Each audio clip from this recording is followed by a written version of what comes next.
Welcome back to the Hockey Show, and today we are talking about game number 3 between the Colorado Avalanche and the Winnipeg Jets, and the Jets have better start getting worried. And I knew that everyone always gets so hyped up so early all of the time in playoff games, and even just everything. People just get so fed up with just so quickly when it comes to things in the world of really just sports and just kind of the world in general, just immediately jump on the bandwagon of just anything, something happens.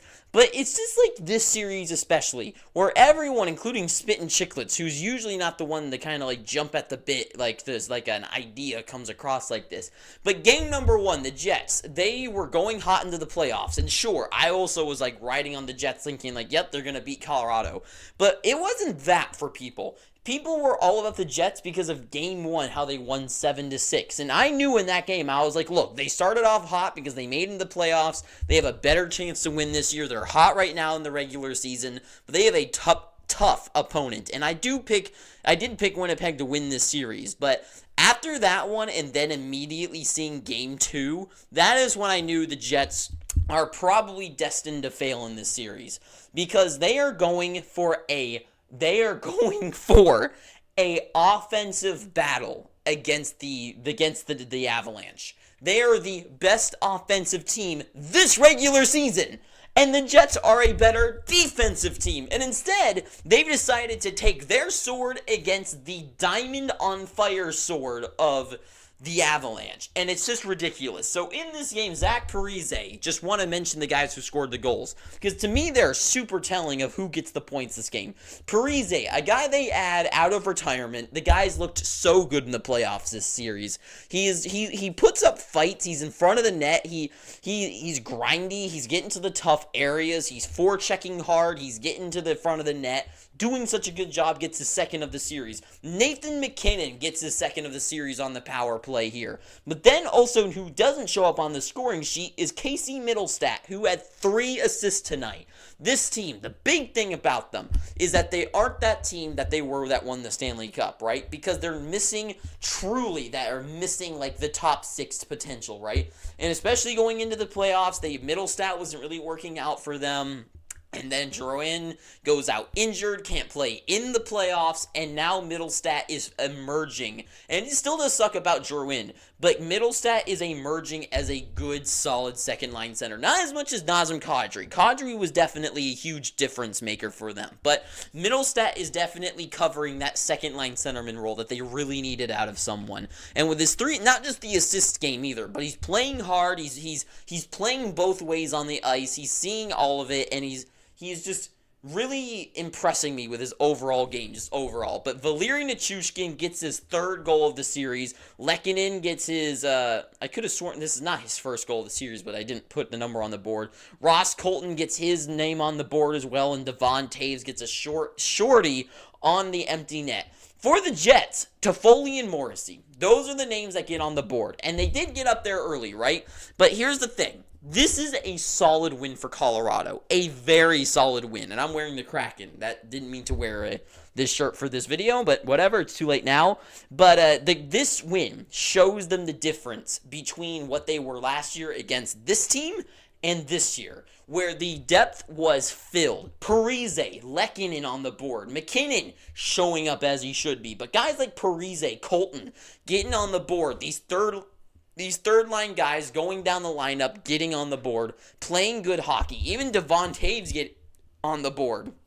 And it just shows the difference that it isn't just the fight, because that's not what people understand. It's the offense that they're able to keep rolling on the ice, and that keeps able to playing so hard and pressure. Because that's the thing about Colorado, is that they are such an unrelenting pressure, onslaught, overthrow team, right? They are a violent, revolution. That is what kind of their system is, right? It is all forecheck, it is all high pressure, and that is what leads to them losing to a team like this, where sure, they are all risk taking, all pinch on the blue line, go all for it, big forecheck, go all in, no reservations, right? And that is such a good play because they are so fast and so skilled, and they have some brute guys who can play good defense back there, and The biggest question mark this game as well was going into it is Georgiev, right? And he did start off as Forgiev. And I don't know if I'm coining this, but I think he turned into Gorgiev this game. Gorgiev, if you get it. I know I'm not that special, but whatever.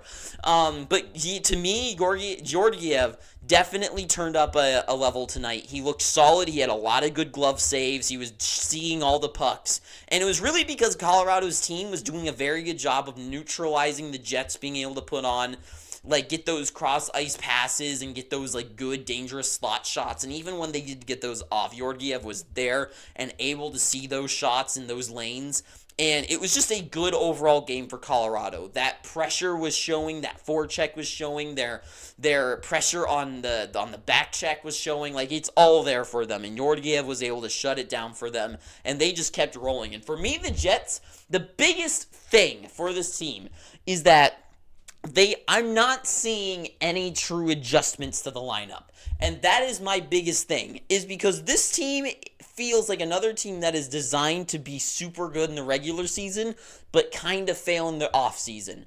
I mean, not the offseason, the playoffs. Because the moves that they add, and then the actual pieces on this team, they just aren't good enough, right? Like take a look at who wins the Stanley Cup, right? You have Colorado, you have Vegas, you have the Tampa Bay Lightning, for God's sake, right? Take a look at those teams, right? Take a look at previously before that, right? With the St. Louis Blues, right? That's who how those teams played against, right? With Florida, with the Blues, it was the Bruins. With the Lightning, they played Colorado and lost to them. What do all these teams have in common, right? They have big defensemen. They have big defensemen who can shut them down. The big guys for the Jets are Morrissey, and that is their big guy back there, right? They don't have a Hedman. They don't have a Makar. They don't have a Pietrangelo. They don't have Pietrangelo when he was playing for the Blues, right? Like, they just don't have that kind of defenseman who's able to play that big game, get those big block shots, do those big defensive plays to really take up the lanes.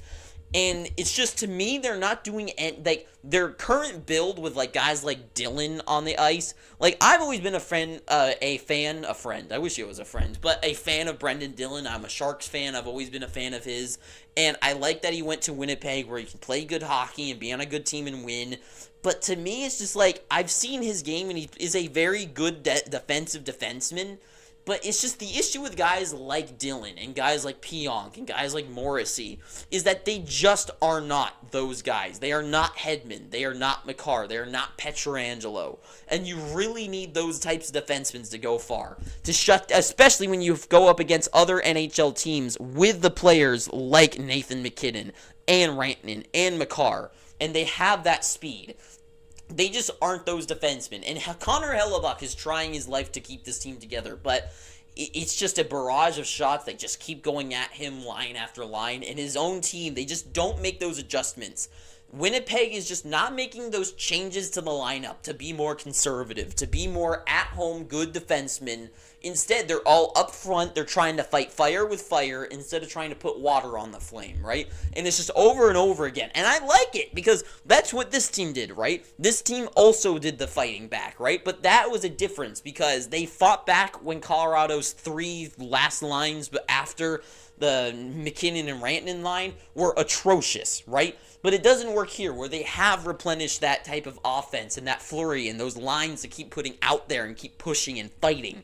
And the Winnipeg Jets, they have the fight too, but they're overthrown because once you get past those lines, you have Georgiev in net who's playing good. But then you have Makar and Taves, and Gerard was fine last night as well. And and Manson. And then the type of forwards with guys like Colton and Parise, right? You just don't get those kind of players with the Jets, right? Those Kyle Connors and Scheifele's, right? They're fighting and they look good, but they aren't Kachuk. They're not Carter Verhaeghe. They're not getting those games done. And Colorado is doing a hell of a good job of shutting those kind of guys down, right?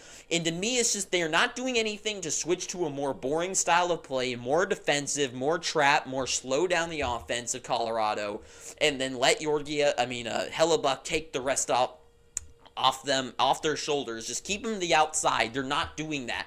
Look at the goals going on, right? Parise, front of the net. You get all these goals that are, and throughout this series as well, where all these goals you just keep seeing are in front of the net, crashing the goalie, and that's a good job by Colorado, but they're not getting those guys away. And for my comments on my Winnipeg videos telling me all about, like, no, they're the best defensive team going into the playoffs, I'm like, sure, one of the best, but I don't know. They don't have those kind of big guys. I don't look at them like Vegas, and I see Vegas with Hanifin and Pietrangelo, especially Martinez and White Cloud, like big guys who can go in there, really get their arms, really push like an offenseman, the centerman, like out of in front of the goaltender, get him out of the way, take his stick away, right?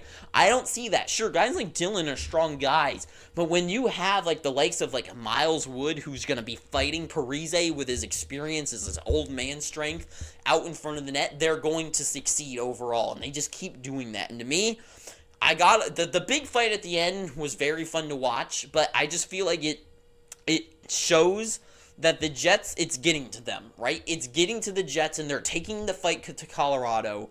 And to me, it's kind of similar to the Boston situation where the Leafs start taking these bad shots at like Jeremy Swayman, and to me, it feels like the Jets are kind of getting in their head about this series, that they should be doing better, and they're not doing as good as they hope.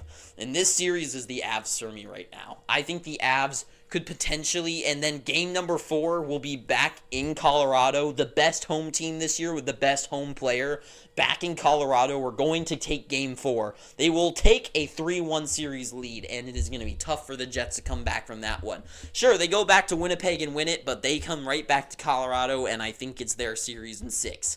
To me, this is Colorado's game every time over and over again, and that is all I gotta say. So that is all I gotta say. So thank you for watching this. If you made it this far, please, I'm begging you, please subscribe.